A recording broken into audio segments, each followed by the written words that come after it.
Cette capsule porte sur les dérivés d'ordre supérieur.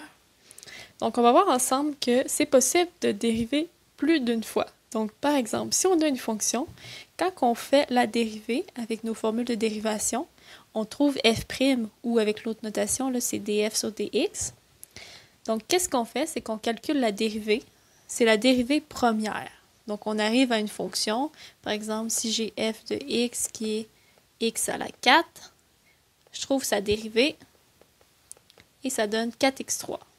Donc ça, on appelle ça la dérivée première, mais à partir de là, c'est possible de redériver, donc de dériver à nouveau. Donc ça s'appelle la dérivée seconde et on va la noter f''. Donc tout simplement, c'est de reprendre notre dernière dérivée et de dériver à nouveau. Donc je vais juste rajouter un prime tout simplement.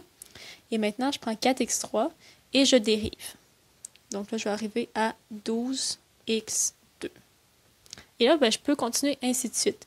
Je peux dériver une troisième fois, donc f'''. Puis là, je pars de mon ancienne dérivée, 12x2, et je dérive à nouveau, 24x. Bon, et là, je peux avoir du fun jusqu'à la fin de ma vie et dériver autant de fois que je veux. En général, on va utiliser surtout les deux premières et à quelques reprises, on peut peut-être utiliser la troisième, mais c'est souvent les deux premières qui sont utiles. Il y a une application qui est reliée avec la physique, donc c'est une application en physique qui est en lien avec la position, la vitesse et l'accélération. Donc soit S de t qui représente la position d'un objet dans le temps, soit V de t qui est sa vitesse dans le temps et A, l'accélération dans le temps. Donc si je vous donne S de t, à partir de S de t, vous êtes capable de trouver sa fonction vitesse et sa fonction accélération. Parce que tout ce que vous avez à faire, c'est prendre S de t et le dériver une première fois, vous allez arriver à sa fonction vitesse. Si vous partez de la fonction vitesse et que vous dérivez, vous allez arriver à l'accélération. Donc dans le fond, si je pars de S de t, je dérive et je redérive, dans le fond, ça correspond à une dérivée seconde. Mais c'est pas plus compliqué que ça. Avec les applications qu'on va faire, là, ça va pas mal ressembler à l'accélération, vitesse et position.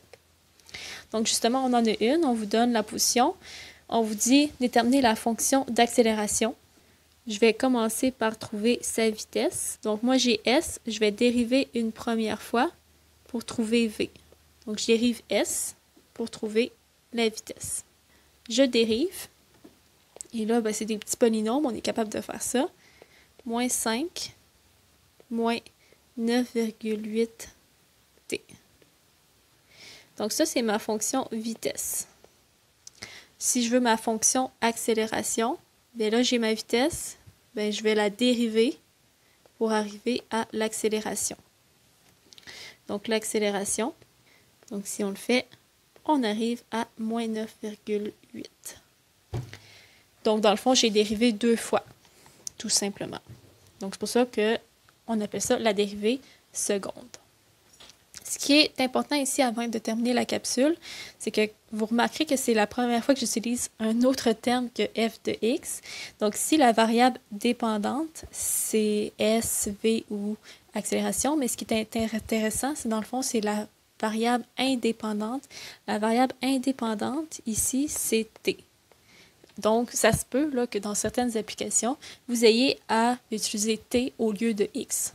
C'est le seul point que je voulais rajouter. Ce qui met fin à la capsule sur la dérivée d'ordre supérieur.